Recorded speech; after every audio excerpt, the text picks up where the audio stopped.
5 years ago what things were like. We had a pandemic going on, but this was pre-ChatGPT, which came only at the end of 2022. So there was, I mean, AI had gathered some momentum and made some inroads into public discussion, but nothing compared to what we have now. So to me, it feels like 5 years is a really an unusually long time compared to the distance that when I think about the difference between 1995 and 2000, it's less. Between 2021 and 2026, it feels like it's sometimes different worlds. And I'm going to mention 7 examples of beliefs that I had back in 2021 that I no longer have. And this is not, I mean, I don't mean to bash the 2021 version of myself for being so stupid and believing these things. This is more like, when we get evidence, we update. What did Keynes say? When the facts change, I change my mind. What do you do, sir? So it's more in that spirit. So one thing that I was quite clear about at the time, how many of you have seen the movie Her? Actually, most of you. Very good. And my experience when that movie was fairly new was that, okay, it's a fun movie, but it's not realistic that a man could fall in love with a disembodied person in this way. I couldn't imagine this happening. And now we're seeing this happening on broad front, people having all kinds of relations to AI and so on. So at least that aspect of the movie seems a lot more realistic now than I felt we had reason to believe, still as late as in 2021. Here is Joaquin Phoenix waiting for his AI girlfriend on the screen. Okay, existential risk, everybody knows the concept. The risk of like exterminating humanity or something similarly bad happening. What is the greatest existential risk? And I was working quite broadly on this topic in the 2010s and interested in all kinds of risks. And which is the greatest one? Well, now I feel that in the fairly short time perspective, AI is by far the greatest X risk. But I hadn't yet arrived at that conclusion 5 years ago.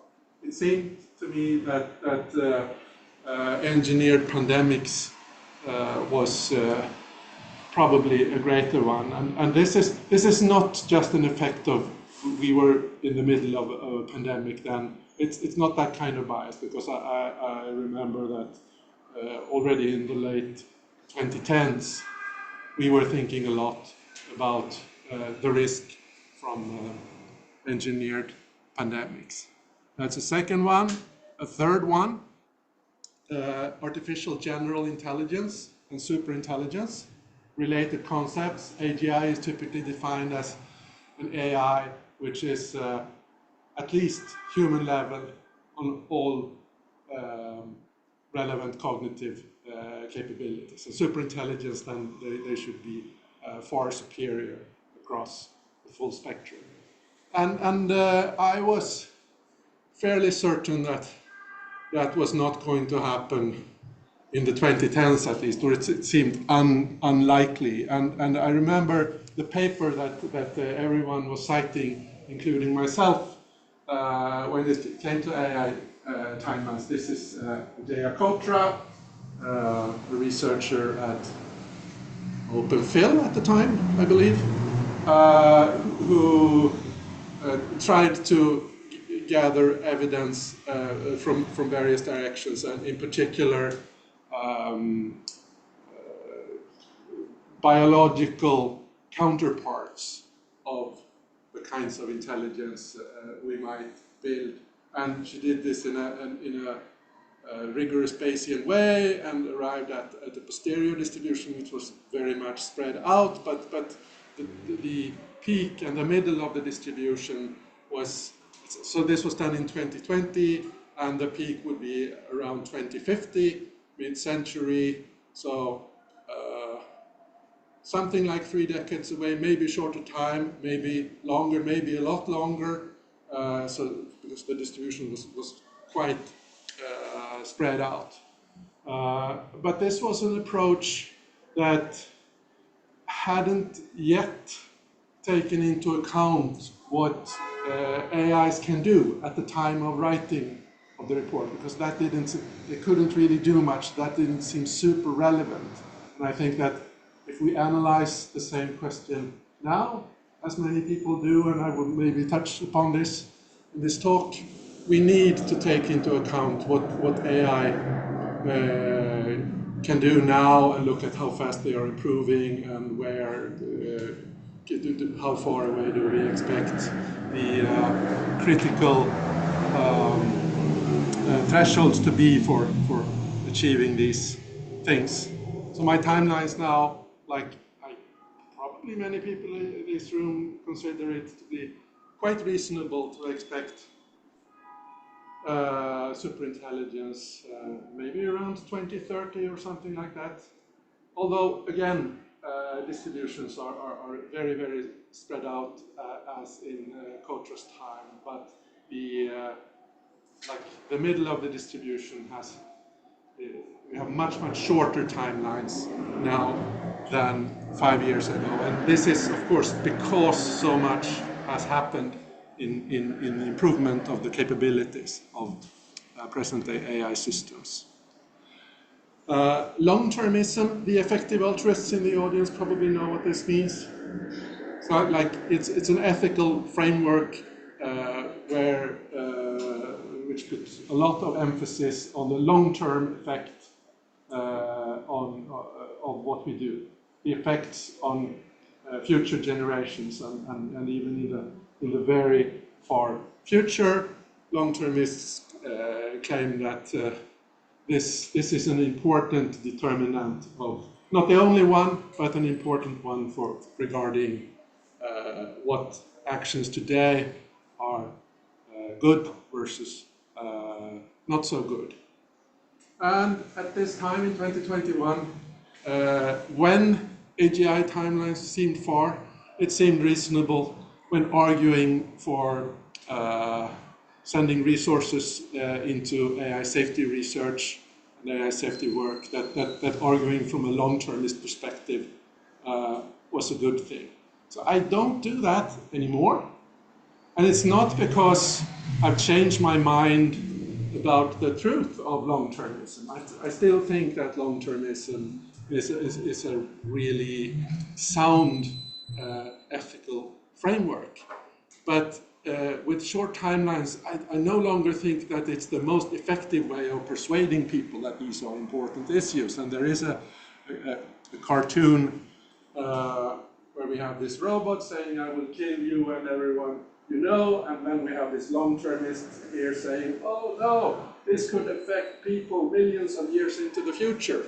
And this is, it seems like a detour in arguing for why this is an important thing to address. Okay, those are 4 things, 3 more to go. The best way to mitigate AI existential risk is to pour more resources into AI alignment.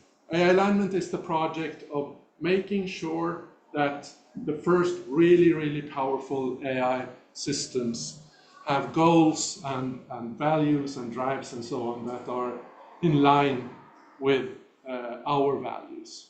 So typically this means that we want these systems to prioritize human welfare and human flourishing and stuff like that to a sufficient extent to make that happen. But what these shorter timelines suggests to me, in my judgment, is that just putting in more work into AI alignment is unlikely to solve the problem, because AI alignment is very far behind compared to mainstream AI capabilities research. So to me, it seems like it's a very, very big risk that we will not solve AI alignment in time unless we course correct and slow down. Maybe we find ways to pull the brakes on the very rapid AI race that we have between the leading AI companies now. I'm not saying this is an easy thing to implement, and there are plenty of complications, including international competition and the fact that maybe the Trump regime is not ideal for making these things happen. But I think we ought to try that anyway. And furthermore, there are various works that suggest to me that even if we solve AI alignment in time for superintelligence, so that we get superintelligent AIs that work towards human welfare and stuff like that, we will still have problems. Okay, one example here. Here's a study where, let's say this is a slightly disguised story about OpenAI and Sam Altman. And they figure out how to make the AI systems want what we want. What if they implement this to make the systems obey Sam Altman? And that's they align the systems towards obeying Sam Altman. That's probably neither easier nor more difficult than aligning it with humanity more broadly. And this could make him emperor of the light cone in a way that I'm not sure would be super good for everyone. So that's one problem. There are also a broader class of problems. Maybe we can, this is very tiny, so maybe there's a possibility to hand out, to distribute the slides afterwards. But there's this paper from by Jan Kullweit and co-authors from last year called Gradual Disempowerment that point to various systemic factors that can cause human disempowerment, even in cases where AI is aligned. And this seems to be pointing towards an unpleasant society. So for instance, with many people talking AI ethics, they emphasize human in the loop as an idea. That even if we have super smart AIs to help with decision making, it should not be that the AIs on their own make decisions. We should have a human in the loop, and the AIs should ideally just recommend things. But there are various market forces, stuff like that, that push towards cutting the human out of the loop. And we may have some companies insisting for idealistic reasons to resist these forces, but they will just get removed from the competition because they will be less efficient than the other companies. They point to all kinds of such effects that suggest that we may have more systemic problems even if we solve alignment. And then there's a paper by Will McCaskill and Phil Morehouse called Preparing for the Intelligence Explosion, where they look at a broader range of problems that we have to address regarding how to organize a post-intelligent explosion society. So I just want to point to these papers, and there are also others, to emphasize that solving the AI alignment problem is not automatically going to create a happy future. There may be further work needed. I was also extremely enthusiastic about Anthropic. So I think early on in 2021, we have had this exodus of several of the key researchers in OpenAI. Then that went off and started Anthropic on their own, and there were some highly prestigious philanthropists within the general AI safety sphere that put money into this, and it seemed like they were starting something that would be taking AI safety seriously than previous leading players, including OpenAI. So that seemed really good, and what we're seeing now is I'm much more in two minds about Anthropics. I think that they are probably still the best producer of AI alignment and AI safety work. Very much of advances in AI safety come out of Anthropic, so they are really good in that way. But the big downside with what they're doing is that they're really contributing very, very strongly to this race towards what I like to describe as the AI precipice. I really want things to slow down, and from that perspective, what Anthropic is doing seems counterproductive. Or at the very least, the issue is quite complicated. Okay, last item on this list. So, as I say, this was pre-ChatGPT, but we had GPT-3 at this point, but it seemed like more like an exotic phenomenon. So I thought that this is one out of several like equally promising directions in AI development. It doesn't totally stand out compared to the others. And if you write a 335-page book about what's going on in artificial intelligence, maybe large language models, it deserves 7 out of these 335 pages. And this is exactly how much attention I gave it in this book, Tänkande Maskiner, which you mentioned from 2021. So if you're interested in learning more about what I thought in 2021, beyond these bullet points, this is the go-to place. That's a bit of a narrow topic.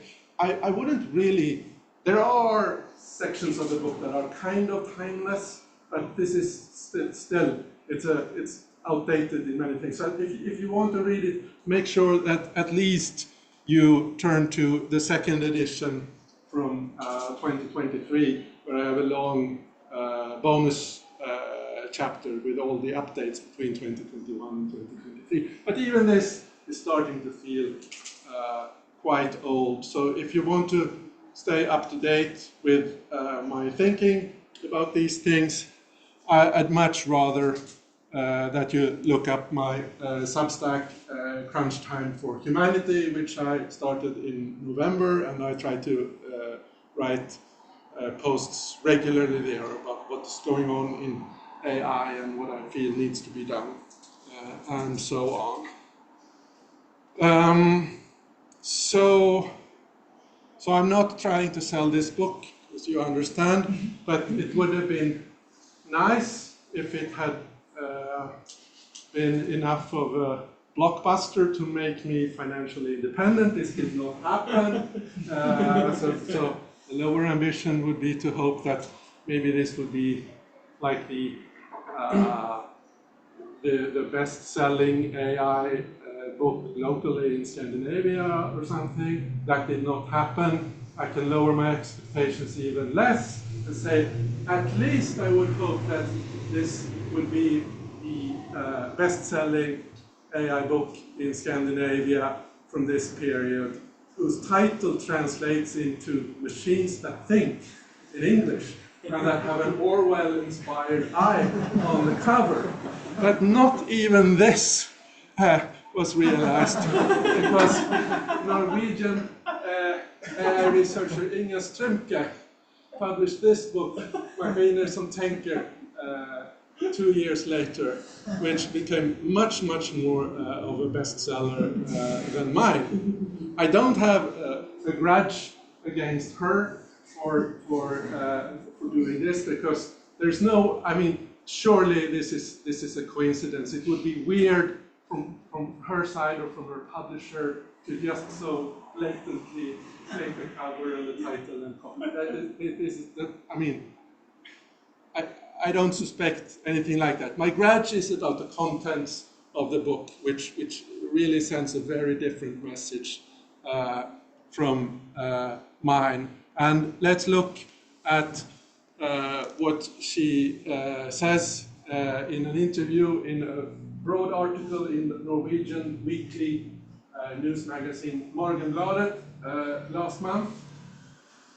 She talks about this AI X-risk discourse, which she describes as mostly US-centered.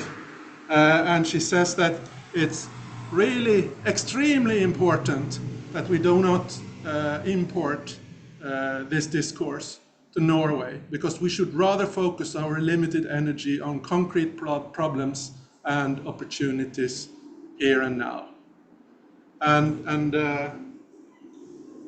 I totally disagree. And if you want to understand parts of why I do, first I should say she's not the first person to argue this at all. This is an editorial in the foremost scientific journal Nature from 2023, where the editors think that they should stop talking about tomorrow's AI doomsday, but AI poses risks today.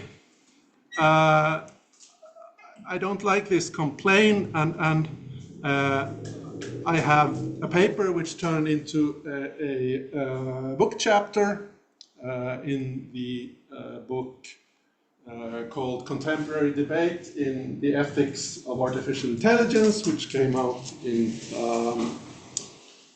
just very recently, I think January this year, where I argue that the zero-sum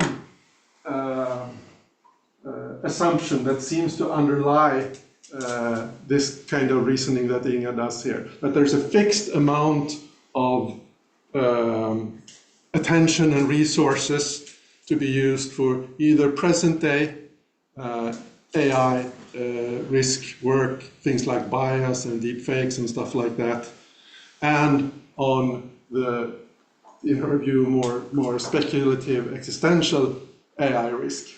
And I don't think that this is a zero-sum game, and I argue this in the paper, and there are in fact several empirical papers that point towards it's more like a dynamical situation where we can increase the total amount of resources and attention going to this work by collaborating and so on. So I don't want to play down the importance of these more down-to-earth AI risks that she is interested in, but this view that there's a competition between the fields is I think, very misguided.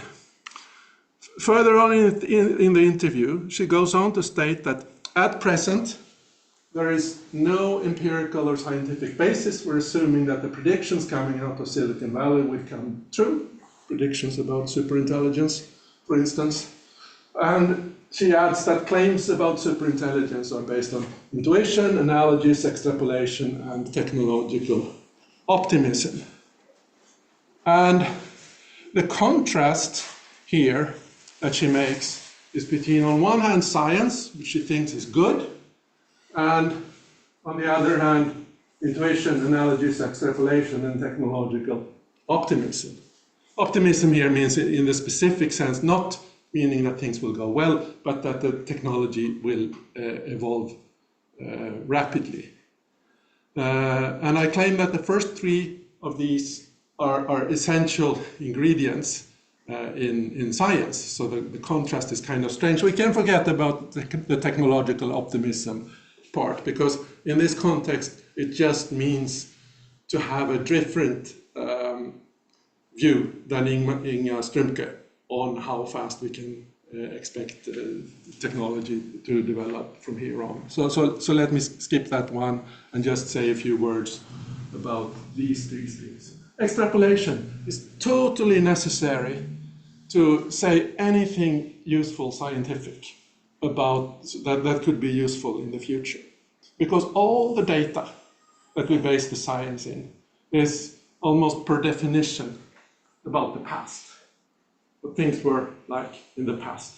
And we want to figure out how to act in the future. And this means that the kinds of phenomena that we observe in the past, we need to extrapolate to the future and expect similar things in one way or another to happen in the future. And similarly with analogies, we need to, let's say we have an experimental study, we carry out some experiment in the laboratory. If there is to be any use to such studies, we want them to give hints about what will happen outside of the laboratory. So we have to analogize between the situation in the laboratory and the typically more complex situations outside of the laboratory. So that too is an essential part of science. Intuition also, and I'm not just saying this because scientists are human and intuition is an unavoidable part of human thinking, but even, I mean, let's suppose we want to get rid of intuition and make the best, clearest, most precise mathematical model you can think of. And we derive things within this model and we fit it to the data and so on and so forth to make everything as objective as possible and get rid of the intuition. There will still be an essential residual of intuition, no matter how carefully we do this, in how strongly do we believe in this model as a description of the real world. I mean, as a mathematician, I'm very always very conscious about the distinction between the model and the real world. And there's, for the study to be useful, there has to be a connection, and I claim that there will always be some intuitive element to how strongly we believe in the model being a useful description of reality, and how much we should believe in our analogies and extrapolations and so on. So this is not things to contrast against science, but these are parts of science.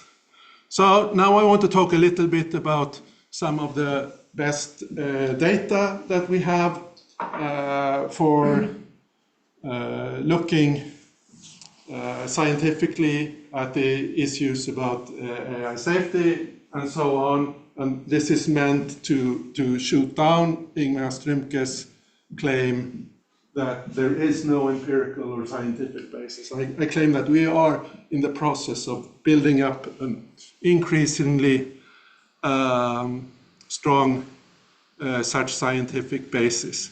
And one of the best pieces of work is this report from the American AI evaluations organization Meter. And this work was led by Elizabeth Barnes and Lawrence Chan. And their report, which came out, I think, almost exactly a year ago, contains this diagram, which I consider personally to be the most important diagram published in the year 2025. So if you just remember one thing from this talk, please try and remember this diagram. So it has two time axes. The x-axis ranges from 2019. What was the present time at the publication of the report, which was 2025, and then they look a little bit, speculate about extrapolating into the future. So that's the x-axis, normal time. The y-axis is also a time axis, but it's logarithmic, so each step here is a doubling. It starts on 1 second, 2 seconds, 4 seconds, 8 seconds, and so on. And the upper range here is 1 hour, 2 hours, 4 hours. And what the y-axis represents is the depth of problems that current AI models are able to solve. And these are models within, it's coding problems and problems in software engineering and related mathematics. So one reason to focus on that is it's easier to evaluate, it's easier to figure out whether you have the right answer or not, so it's more suitable for doing science on, but it's also that these are the kinds of capabilities that can prove especially important if you expect there to be a time where the best AI researchers on the planet are no longer humans made of flesh and blood, but AIs. Because this is the point where many futurists, I will mention some of them, have speculated that things can really start to accelerate because of a feedback loop where improved AI leads to improved AI in turn, and things can really accelerate. Okay, so the green dots here are different models. Here is GPT-2 and GPT-3 and so on, and then we have more frequent model releases during 2024 and 2025. And they plot how deep problems do they solve. And these fit relatively well to a straight line, but remember this is a log plot, and if you have a straight line on a log plot, that corresponds to an exponential if you do a linear plot. And by looking at the slope of the straight line, you can deduce what is the doubling time in the exponential. So exponentials are characterized by having a fixed time to double the quantity. And the doubling time here is 7 months. And that means that pretty soon, in not so many years, we're going to see tremendously deep software engineering problems being solved by these machines, and we can worry about what happens then. Of course, nobody knows that this trend is going to continue. One is free to speculate that maybe we're about to hit some ceiling in AI development, so we get a flattening out here. Other people speculate that what we see from 2024 and onwards seems to be an acceleration, a higher slope here, and if you fit the line to just the 2024 and 2025 points, you get more like 4.5 months as a doubling time, so maybe even an acceleration on the log scale, which is even faster than an exponential. Nobody really knows, but I think that we should take seriously the possibility that this thing continues. And within academia, there are lots and lots of researchers who seem basically unaware that this thing is happening, that we see this rapid increase in AI capabilities. I'm going to show you one example here. So this is a study in the journal Nature Medicine that was published in February this year about how well large language models function as for giving medical advice to people. And basically what they find in this study is that these models seem to give worse advice than physicians. And This got quite some media attention due to press releases. And here, for instance, is an article in BBC where one of the researchers says that despite all the hype, AI just isn't ready to take on the role of the physician, and so on and so forth. And I claim that these statements by the researchers are badly uninformed and should be replaced by, instead of saying AI just isn't ready to take on the role of physicians, they should say 2 years ago, the state of the art in large language models was such that the AIs were not ready to take on the role of physicians. Because they're looking at old models. They looked at 3 different AI models. All 3 were released in the first half of 2024, and the paper is released in 2026. So part of this can be explained by the lag in scientific publishing. But if you look at the date that this thing was sent to the journal, it's still in May 2025. So even at that time, the models were old. And I can only understand this as these researchers do not understand that AI progress is happening fast. And even if the full delay could be explained by the publishing processes, they shouldn't be saying these things. Similarly, it was very popular around the release of GPT-5 in August last year to say things like GPT-5's modest gains suggest AI progress is slowing down. And you can even find, I had the opportunity to go on Swedish public radio and debate this with a colleague. But this is basically a myth that GPT-5 represents a slowdown. And we can see that if we put GPT-5 into the meter plot. So this is just the addition of the GPT-5 point to the previous plot. And it's the best model ever, and it's above the trend line. How much above? You can see it more clearly if I switch to a linear scale. And we see that it's quite a lot above the fitted exponential. And it's been interesting to follow what's been happening since then. So this was like in September last year. So we are 6 or 7 months further down the road. In January, the situation was this. And here it's interesting to know that GPT-5, which used to be the top, sits down here and is beaten by GPT 5.1 Codex and Claude Opus. But that was in January. In March, even this one has been relatively pushed down.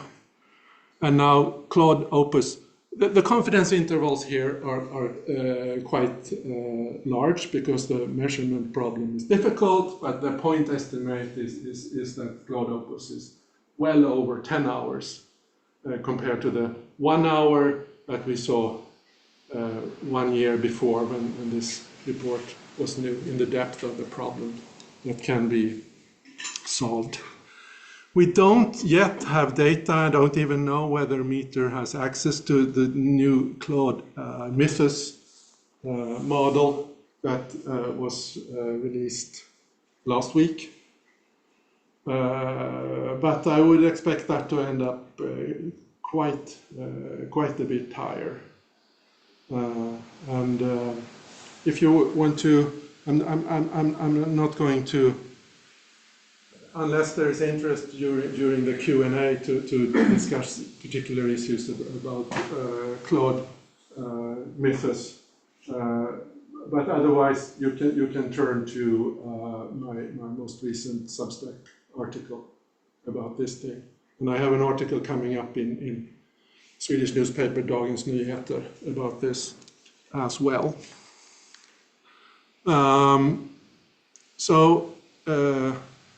Looking again at this development and thinking about what happens if this continues, maybe following the trend line and possibly even going faster. Where is that taking us?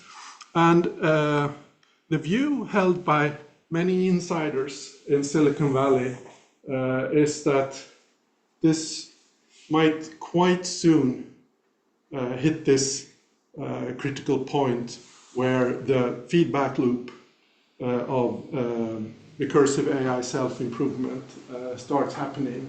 And one person who articulated this especially well is former OpenAI researcher Leopold Aschenbrenner, who wrote this report in June 2024, Situational Awareness, the Decade Ahead. And this is like a 100-page report, but he summarizes much of his thinking there in a few diagrams, where he considers the overall capabilities of these language models. How good are they? And starting with GPT-2, roughly preschooler, he says. Of course, this is a lot of hand waving and so on, but we'll still discuss it, and he supports it in his discussions in the report. GPT-3 is more like an elementary schooler, GPT-4 is like a smart high schooler, and if this trend continues, he speculates that maybe around 2027 is the time where we have language models as capable and smart as the best AI researchers and engineers. And at that point, he expects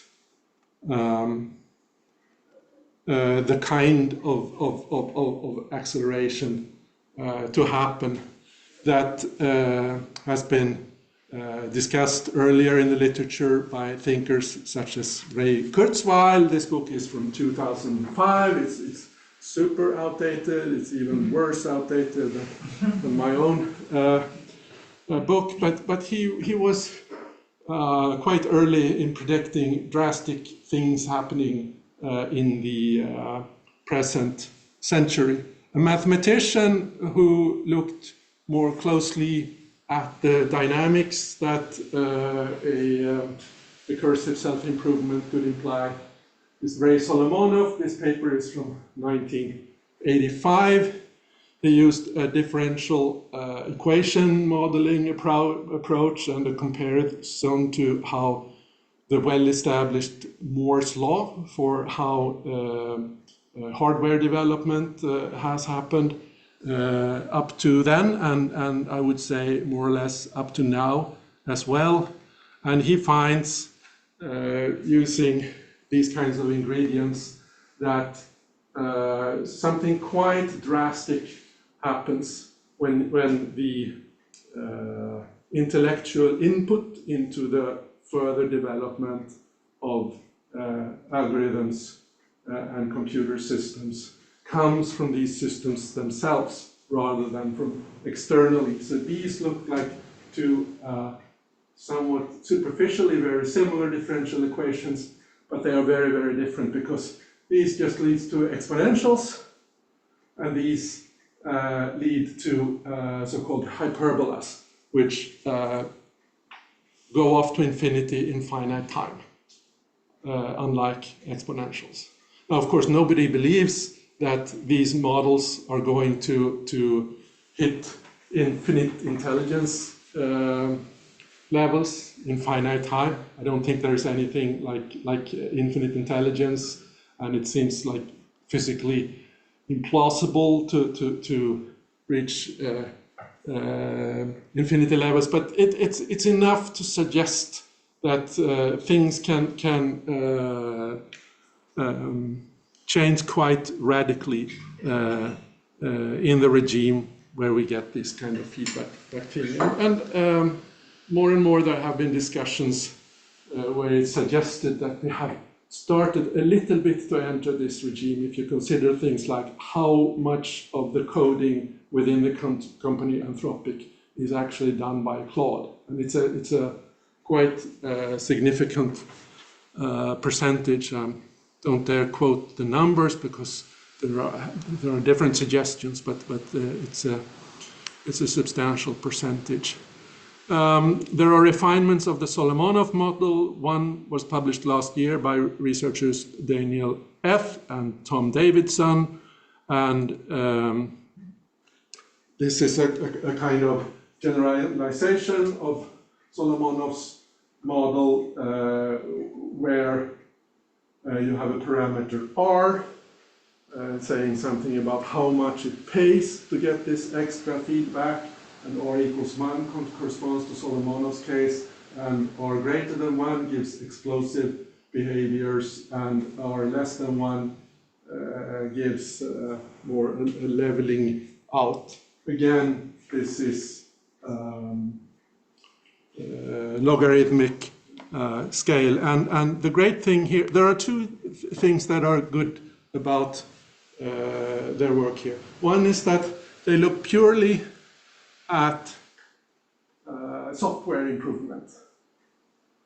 Because if you involve hardware improvement in models of intelligence explosion and the singularity, there are all these practical problems about maybe the bottleneck will not be in the thinking up new designs, but rather in logistics and so on, which is maybe not possible to speed up as much. But if it's a pure software intelligence explosion, logistics will no longer be a bottleneck. The other thing is that they can actually estimate this parameter R by looking at data. So they look at different branches of software engineering. They get different estimates of this parameter R, and most of them, with one exception, tend to be greater than 1. That does not mean that we have an ongoing intelligence explosion, because the software feedback hasn't kicked in yet, but this R value predicts what will happen once that kicks in. And the fact that many of these estimates are greater than 1 can be seen as an argument for taking seriously the idea that things can start to happen really, really fast. If you want to get the latest analysis of the meter data and its implication, I recommend this Substack post by Andrea Kotra, whom I talked about before, and she admits very humbly that I underestimated AI capabilities back then in 2020. I underestimated it again in 2025, and now she's at the point where, for the first time, she sees no solid trend that we can extrapolate to say that this transition is not going to happen soon, and maybe even this year. Although she still thinks that that is less likely than it not happening. But we really should take seriously the possibility that things can go this fast. I'm trying to impose a sense of urgency here, which many people around the AI ecosystem in the Bay Area and Silicon Valley do have. Okay, I should go quickly here so I can wrap up, but as someone who mourns about AI X risk, I see most of the pushback that I get is in either of 3 categories. And these are what I like to call AGI denial, the rose-colored glasses view, and AI successionism. So I wanted to say a little bit about each of these. AGI denial is the idea that large language models have nothing like real intelligence, and there's no way we're going to build superintelligence or anything like that anytime soon. This claim, when you try to distill the argument that it's based on, it's typically based on the reasoning error that I like to call reductio ad reductum, the idea that systems made of simple components cannot have interesting emerging properties. So I even have colleagues at Chalmers saying that these deep learning systems, the core ingredient here are the neural networks, and the most important part of that is just matrix multiplication. And matrix multiplication is a totally soulless mathematical operation in linear algebra. So it cannot be intelligent. And therefore, a system that is built up out of that cannot be intelligent. And this is just, I think, an erroneous reasoning, because imagine applying it to the human brain. My brain is made out of atoms and elementary particles. And none of these elementary particles have any intelligence whatsoever. And if you accept the idea that I have at least a little bit of intelligence, that's a demonstration that intelligence can arise in systems that are made of simple particles. So another common way to talk about this is stochastic parrots. These are systems just predicting next words. And there's a one-liner here that I often like to repeat. So when GPT-2 came out in 2019, there was this anonymous AI researcher saying, I still think GPT-2 is a brute force statistical pattern matcher which blends up the internet and gives you back a slightly unappetizing slurry of it being asked. And my favorite technology blogger, Scott Alexander, responded that, yeah, well, your mom is a brute force statistical pattern matcher, and so on and so forth. And this trick of taking the argument for why AIs are stupid and applying it to humans, it works quite generally. Even Alan Turing did this in arguing against certain views that were prevalent at the time. And I have another blog post that I talk more generally about these kinds of arguments. So that's the first category. The second category is the rose-colored glasses view. Why in the world would AI want to hurt us? If you have something super intelligent, won't it understand that it's going to be nice? It's supposed to be nice to us.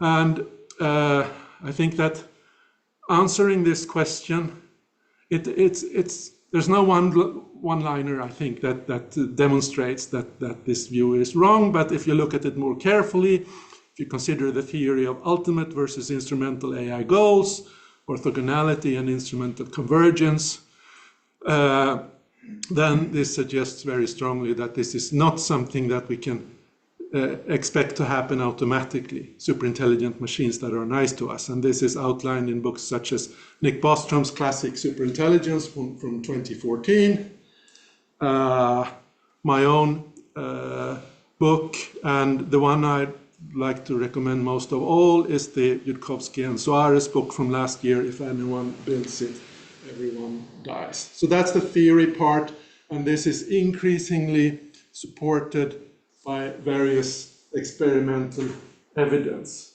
where researchers put present-day large language models in various situations, and they exhibit the kind of concerning behavior that is predicted by these models. Finally, there's AI successionism, which is the claim that we should actually be fine with being replaced by AI. It's just the next step in evolution and so on. I will not say anything more about that, but I have a blog post about that as well. Some of you were at my talk at Stockholm University a couple of months ago, so you know what I'm talking about here. And it's quite distressing that AI researcher Andrew Critch has an informal survey where he finds that about 10% of AI researchers lean towards this AI successionism view. Quite disturbing. I think AI existential risk is very real. We seem to be at crunch time. We urgently need to get the general public on board with this. Why do we need that? I think that we need that in order to get the political momentum and pressure on people in power in Bay Area, in Washington, in Beijing, Brussels, even Stockholm, to get on board with this. So how should we achieve that? There's this report that was recently brought to my attention on how can we convince people to take AIX risks seriously, which AI harms and risks will mobilize the public to act. And so is Ben Kenward in the room? No, he participated in some post-AI Sweden discussions in Messenger, so that's where I learned about this report. And it's a very interesting report, and they look at how people react to arguments about different kinds of AI risk. And a striking finding here is that if you want to convince others that AIX risk is super important, then the most efficient way to convince them is not to talk about AIX risk, but it's better to talk about concrete present-day harms, and in particular the example about AI-enabled warfare, autonomous lethal drones, which is also a huge problem, and it's easier for people to visualize, so maybe that's a more efficient way to get them on board with AI possibly being risky at all. So this is a very interesting study. I think that maybe it's possible to explain away some of these results by pointing to the fact that in their experiments they always have very short explanations of these risks that are presented to people. And maybe existential risk is so complicated that it requires a little longer explanations, and if you have those longer explanations across the board for the different kinds of AI risk that they consider, that maybe AI existential risk discussions would do better. I don't know. I would be very interested to see further work in this area and learn more about what is efficient. But regardless of how that comes out, I will not act on this kind of advice which suggests that to convince people about AIX risk concerns, we should talk about something else. I'm just not going to. Anyone can do as they please, but I'm not participating on that. I will keep talking about AIX risk, and there are reasons for this. One is what I like to call the rock bottom argument, which is the fact that, or the suggestion that a world where everyone thinks strategically about what is the smartest thing to say, rather than expressing my opinion. I express something different from what my true opinion because it's strategically smarter to say something else. If everyone does that, we will be in an epistemically quite bad situation eventually, where nobody knows what anyone else knows. So we need at least some people to constitute this rock bottom of people who express their true opinion and not just say what is strategically smart. The other argument here is what I like to call the iteration argument. This is the idea that, okay, so suppose I want to get people on board with X risk. So I tell you, autonomous drones are super dangerous. What are you going to do when you're convinced about this? You're going to tell others that autonomous drones are super dangerous, regardless of whether you get on board with the X risk thing. And all talk, when we iterate this, is only going to be about autonomous drones and nothing about X risk. And that's not the kind of, eventually somebody has to address the problem of existential risk. And this is not going to be to happen if everyone avoids the subject for strategic reasons. And I want to give the last word to Katja Grace, who is an AI futurologist in Bay Area. Her company, AI Impacts, does some of the best studies in thinking about the future of artificial intelligence.